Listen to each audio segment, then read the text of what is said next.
When people say Aaron Rodgers is great, they don't do him justice. He's historically great. When I think of the greatest, I think of a man called Aaron Rodgers. And good for him. No pressure now. Aaron Rodgers is going to be a Jet. It is official. If Rodgers comes to New York City and wins in this town, it'll be one of the greatest accomplishments, and the rewards he will reap from capturing that glory in this city, oh my Lord, it don't get much bigger than that. Aaron Rodgers, pump fakes, going for the kill shot. It's time to go, Aaron. Maybe the baddest man to ever live in the NFL. Best football thrower of all time goes to the New York market and takes over and wins. He's the king of the world.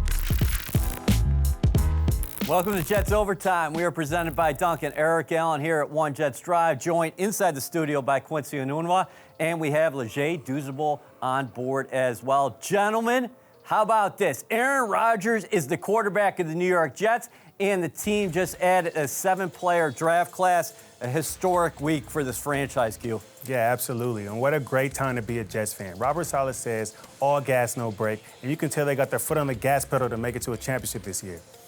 Dudes, all gas, no brake. How about the electricity around this team? Not only inside the building, but throughout all Jets Nation. This team is making waves right now this offseason.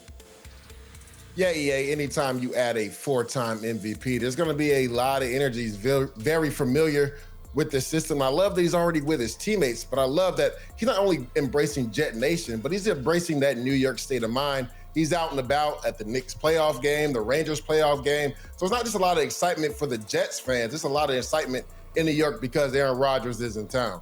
Let's hear from the man himself. Here's Caroline Hendershot with Aaron Rodgers. How does it finally feel to be able to say you're a New York Jet? Well, like I said, it's surreal.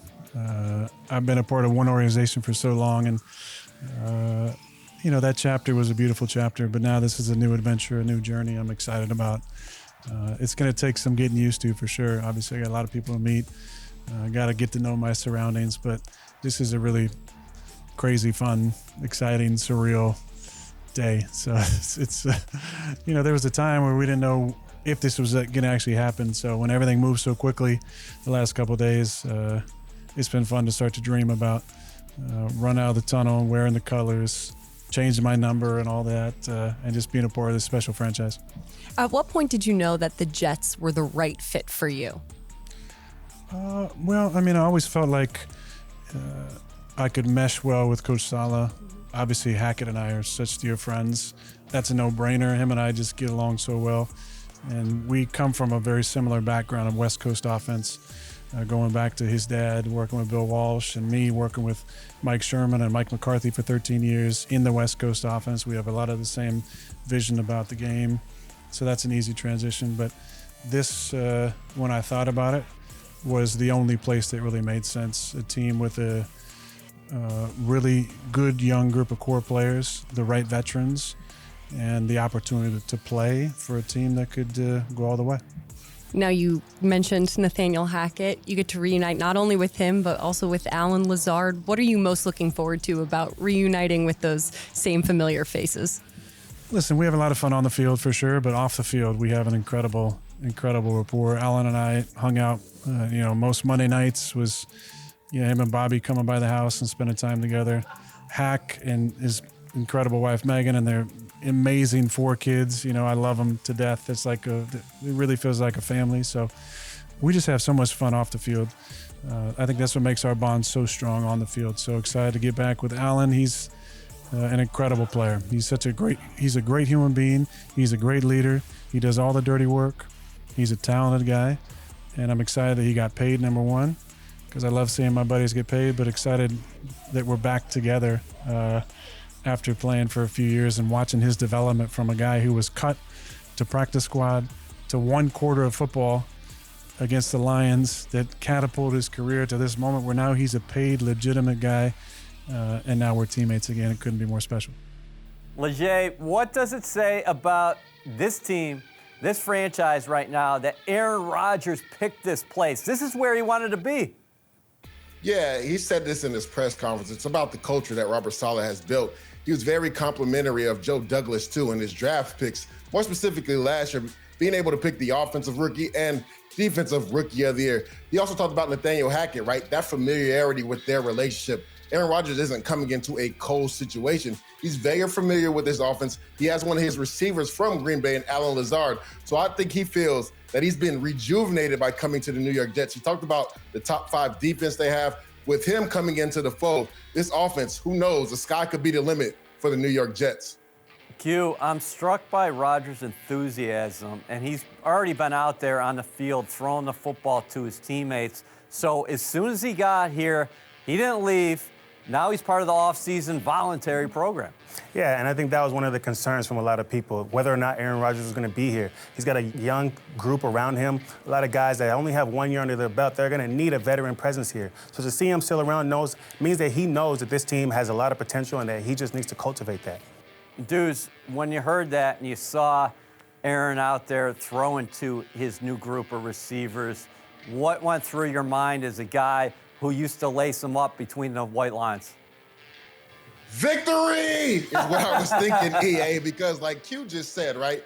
That was the big concern. We know last year he dealt with some rookie receivers in Green Bay, and there were some issues as far as communication because Aaron Rodgers wasn't there for most of the offseason. Now he's in the fold for the Jets. We saw the pass on Twitter between him and Garrett Wilson. We know he has the rapport with Allen Lazard. It's all about timing with Aaron Rodgers and understanding hand signals, and Q can speak to this outside with the receivers. If he makes a check and it gives you a hand signal, you guys have to be on the same page.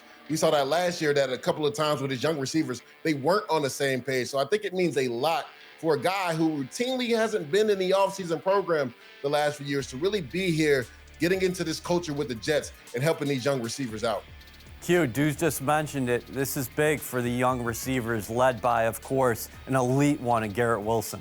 Yeah, absolutely.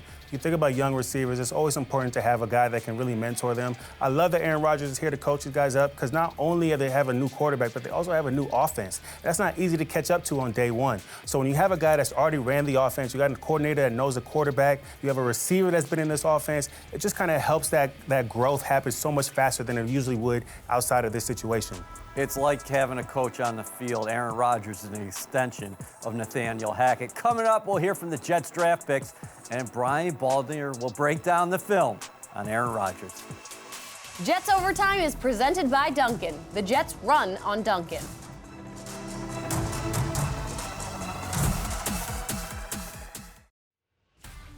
Be there for every unforgettable moment this season with Aaron Rodgers and the New York Jets. Lock in your seats at nyjets.com/season tickets. Aaron Rodgers is arguably the best thrower of the football in NFL history. He's excited for his new chapter, as are the rest of the Jets. How much does someone of Aaron Rodgers' caliber elevate both the offense and the defense of this team? You know, it's a quarterback-driven league, and obviously Aaron's resume speaks for itself. I mean, he's one of the best of all time, and you know, so for him to come in here and he naturally will elevate, but it still takes the other 52 men on the roster to make sure that we're all doing our jobs to the best of our ability and not just relying on him to come out and he's going to do his thing. We got to do our part too. What does it say about the New York Jets that the caliber of a quarterback, Aaron Rodgers, is able and wants to come to the team? I think says a lot about the culture and the opportunity we've created. I mean, this wouldn't have happened years ago, I don't think, but now it has happened. And he's Aaron Rodgers, a very smart guy, so he made a good decision, I think, but one that was based on what we've done and what we were putting together. Aaron's an unbelievable player, and Aaron sets a high standard for himself, his teammates, the entire organization. And so, you know, it's great to have. It's going to be great to have him around a bunch of first, second, third-year players, help them develop, help them grow, and get to know them. And I think it's going to energize everybody. After completing the trade for Aaron Rodgers, Jets GM Joe Douglas added 7 players in the 2023 NFL Draft. The haul included 3 defensive players, headlined by first-round pick Will McDonald, and 4 offensive players, including center Joe Tippmann and running back Izzy Abanikanda. Like Rodgers, they're pumped to be joining the green and white. With the 15th pick in the 2023 NFL Draft, the New York Jets select Will McDonald, linebacker, Iowa State. It's a big honor. I'm glad Coach, put his faith in me. So I definitely won't let anybody down. I'm going to play up to my best potential and do what I got to do. With the 43rd pick in the 2023 NFL Draft, the New York Jets select Joe Tittman, center, Wisconsin. I mean, it still feels like a dream. I kind of still feel like I got to pinch myself, but I definitely, emotions are high. Very excited, and I guess just ready to get to work. With the 120th pick in the 2023 NFL Draft, the New York Jets select Carter Warren, tackle, Pittsburgh. Nah, definitely. I thought it was a spam call, I was like, whoa, like what we got going on? But I answered that call, talking to the GM. It was a pretty crazy experience, to get that call. Now joined by the newest New York Jet running back, Izzy Abanikanda. But just seeing that and hearing that, my name, going across that board with the Jets and knowing that Carter was, man, it's feel amazing. Now joined by Zaire Barnes, the newest New York Jet. I thought I was not gonna cry, but my emotions just got so overwhelmed, and my family was all there, so it's just a beautiful moment for me and my family. Here with the newest New York Jet, Jarek Bernard Converse. I think I'm bringing versatility, smarts, instincts, and a lot more speed to the room. I feel like I'm gonna do some great things. Now joined by the newest New York Jet, tight end Zach Kuntz. People that haven't seen me before, I stretch the field vertically, very well. I've tried to be, a three-phase, tight end, that can do anything to, add value on offense. Coming up, Brian Baldinger looks at the film of four-time NFL MVP, Aaron Rodgers.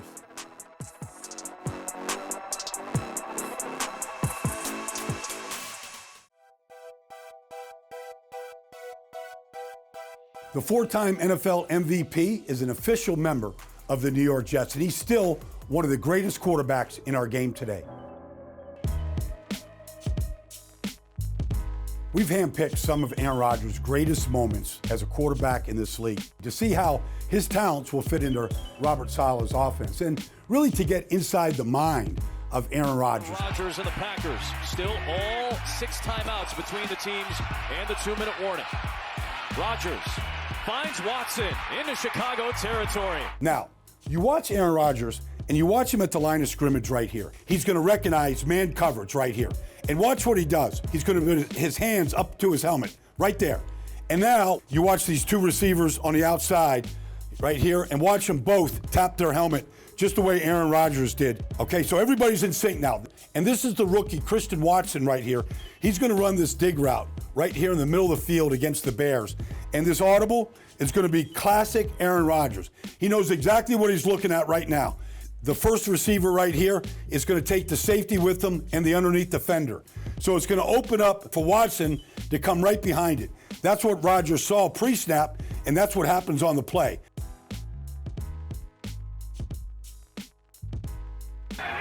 Third down and goal for Green Bay.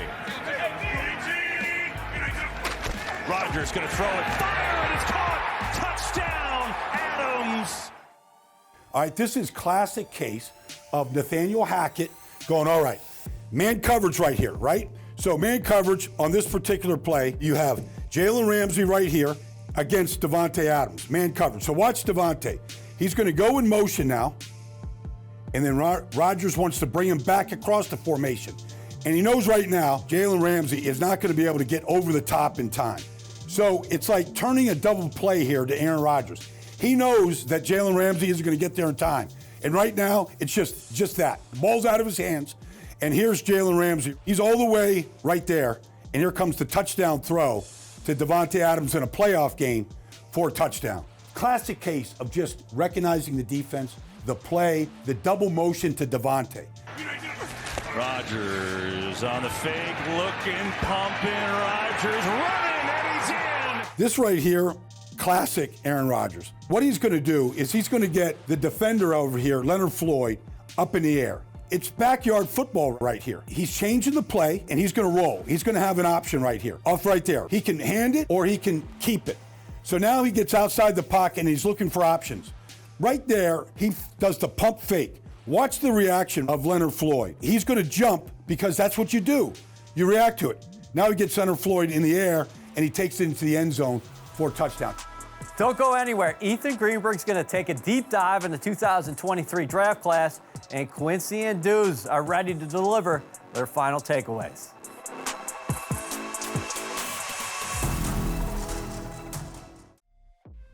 Welcome back to Jets Overtime, presented by Dunkin'. Now, the guys have been doing a great job breaking down Aaron Rodgers, but let's take a deeper dive into the Jets 7-player draft class, and let's start with the number 15 overall pick, Will McDonald IV. McDonald had 34 sacks in college. That's tied for most in Big 12 history, and for what it's worth, that's one more than Von Miller had when he was playing at Texas A&M. Moving on to round 2, Joe Tippmann. 590 pass blocking snaps, just 1 sack allowed. That's according to Pro Football Focus, and that's the newest center for the green and white. Now in round 5, running back Israel Abanikanda led the FBS in scoring and total touchdowns in 2022. He also finished second in all-purpose yards. And let's wrap up with the Jets' final pick, athletic freak, tight end Zach Kuntz. Scored a perfect 10-0 on his relative athletic score. His 94 out of 100 next-gen stats athletic score ranks 7th among all tight ends that have entered the NFL since 2003. Ethan Greenberg, he's always bringing the heat. Fellas, I think about how this Jets roster has really flipped the past 2 years. In Robert Saleh's first training camp, the Jets practiced with the Packers, and Aaron Rodgers was on the other side of the ball. The roster transformation has been nothing short of dramatic, and also you got to credit Robert Saleh for the culture he's created here, don't you, Q? Yeah, absolutely. I mean, we could talk about Robert Saleh, but we could also talk about Joe Douglas in the draft, right? You're talking about first-round draft picks. Everybody applies those guys, Garrett Wilson, Sauce Gardner. But then we got to talk about some of those day three picks, right? Max Mitchell, or even Bam Knight, an undrafted guy. Everybody's getting usage on this team, and I can't wait to see what these guys this year do. From top to bottom, they continue to draft well for what they need, and this team is only going to continue to grow with these 2 guys at the helm. All right, Leger, you are our draft expert. What do the Jets need immediately from the 2023 draft class? I'm talking about this year. Yeah, EA, to me, it comes down to them just providing great depth. And I know a lot of Jet fans weren't excited about this draft class, but if you take it pick by pick, right? Will McDonald went in the first round.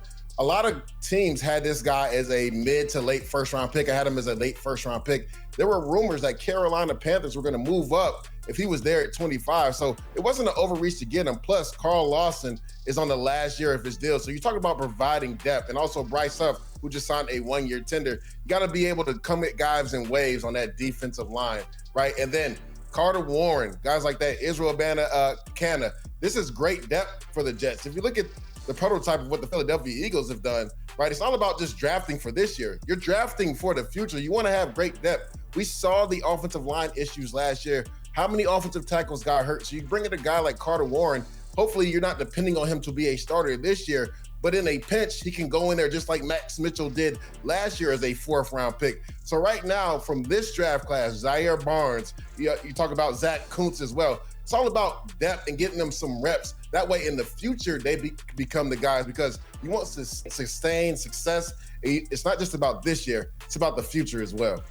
Yeah, Quincy, surreal is the word that Joe Douglas has used a lot lately. I think for the Jets and their fan base, it feels appropriate.